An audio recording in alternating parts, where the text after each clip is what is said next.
Well guys, I spent a small fortune on a tool that I believe is just a game changer in the boat building restoration industry. Let me show you. Alright, so this is the Milwaukee 360 self-leveling laser. This thing is awesome, man. So look, I'll turn it on, boom.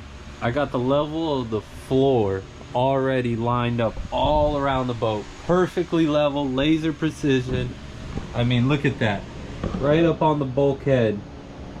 Same thing over there, right up on the existing bulkhead. That's why I left this little tab here. So yeah, got a perfect level. What we'll do is we'll take a Sharpie and just like trace it out real quick, just so we have it stationary and it doesn't move, just in case something happens. But yeah, check this out. Also, look. Let's see, I think it's this one. Yeah, boom. Look at that.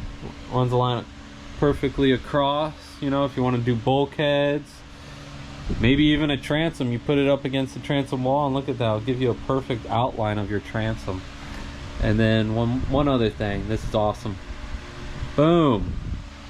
Stringers, baby. You got the line going all the way across. Even with the curve of the boat, it goes up across. So tracing out stringers and stuff like that is gonna be so easy and so precise. I can't wait, honestly. It was well worth it. I think it was like 650 bucks plus another $80 for this tripod. It's well worth the money, I think, in the long run, especially if we're gonna be doing a lot more boats. So looking forward to it.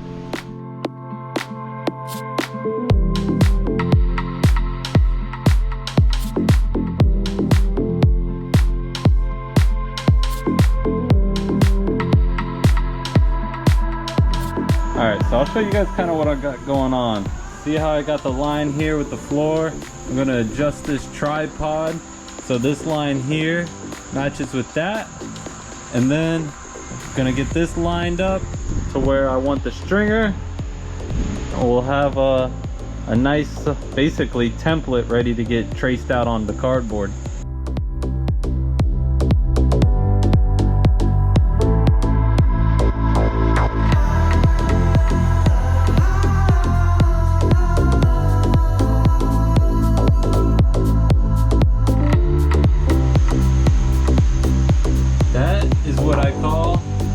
Laser precision. Good morning, guys. It's a new day. We got the cardboard template cut out. Now we're gonna trace it on this inch thick piece of Coosa board. I did drop an inch down from the top to compensate for the thickness of the floor, so that's gonna be made out of Coosa as well.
All right, after tracing out and making some minor adjustments, going in and out of the boat, we got our stringers cut.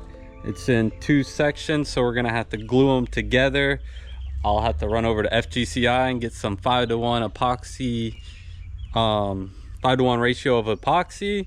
So when I do tab these in and glue them together, I don't have to sit and wait all day for it to cure. It'll cure much quicker, like 30 minutes or so. So let me run over there, get the epoxy, and get these things glued together and put in the 20-foot SeaCraft. All right, so I just got back from the fiberglass shop. Got some scissors, pen roller, 1:1 ratio of epoxy, our 5:1 ratio of epoxy, our base for the resin, acetone, and some 1708 cut already to 8-inch sheet. So we don't have to cut it so short, tab it all in.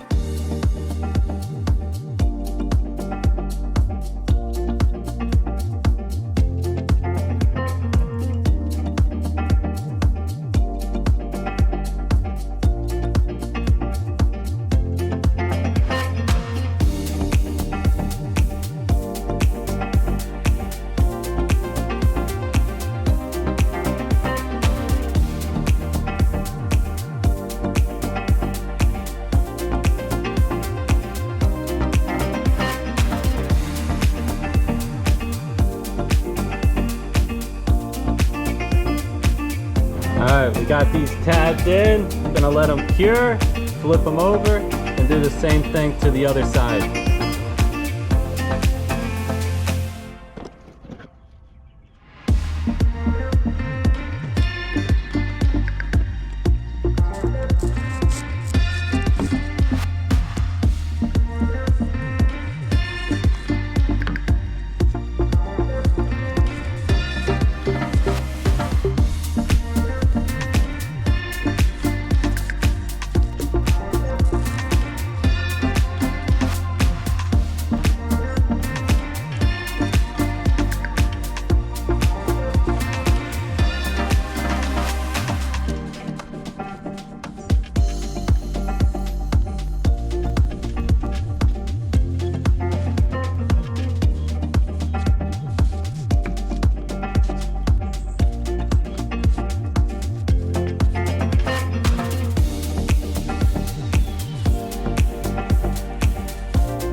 All right, so it's another beautiful day here in South Florida.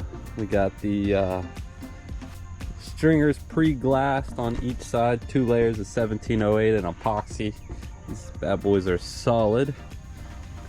So what we're gonna do now today is just grind off all these jagged edges here on both sides, because those are like thousands of needles if you touch them. And once we get those cleaned up, we'll get everything lined up in the boat, glued and tabbed in.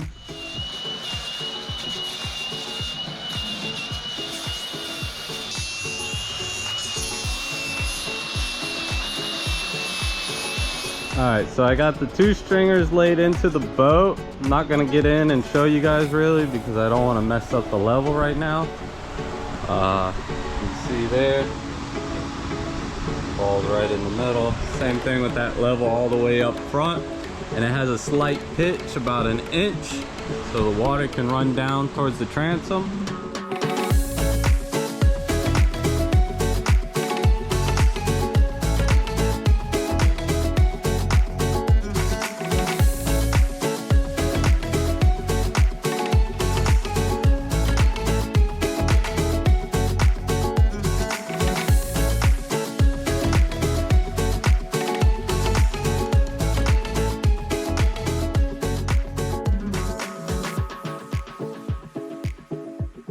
All right, we got our 2 stringers laid in. We're gonna whip up a big batch of thickened epoxy and get all these 90-degree edges glued in and rounded off.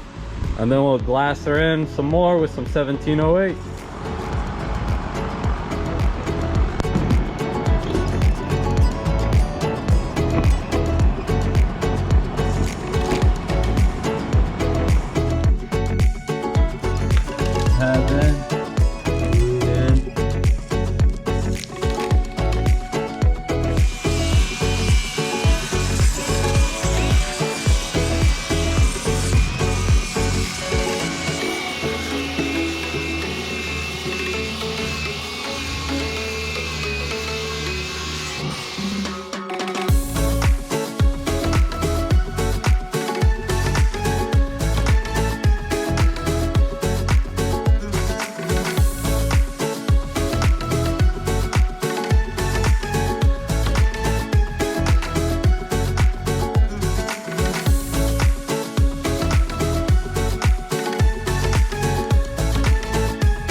Alright, so we got the first layer 1708 tying this stringer into the hull. We're gonna let it set for about 30-45 minutes to get it tacked up, and then we'll put a second layer 1708 so it gives a really good chemical bond to the layers. As you can see, this is looking beautiful. Very little air bubbles in it. Considering we're using epoxy, it's much harder to get air bubbles out of the 1708. So I am super satisfied with this fiberglass job. Alright, well guys, it's been about a week since I last filmed for this video. I've been editing it and all that sorts of stuff, but I went ahead and got the bulkheads and stringers finished and glassed in. I figured I'd show you before we end this video. And I gotta say, not to toot my own horn, but show me another SeaCraft that's built to this standard. I mean, it is crazy. You're talking Coosa cord stringers, 1708 layered with epoxy resin. I mean, stacked on stacked on stacked. It's just overbuilt. We're gonna get this all filled in with some more 1708 and epoxy, but first we got to make a bulkhead. Once the gas tank gets in here, we can figure out how far back or how far forward the bulkhead needs to be before we glue it in and glass it in. So yeah, with that being said, I hope you guys learned something. Hope you guys can see that the quality of builds that we're building over here at Olas BoatWorks is top tier, and I look forward to building you a boat one day. Peace.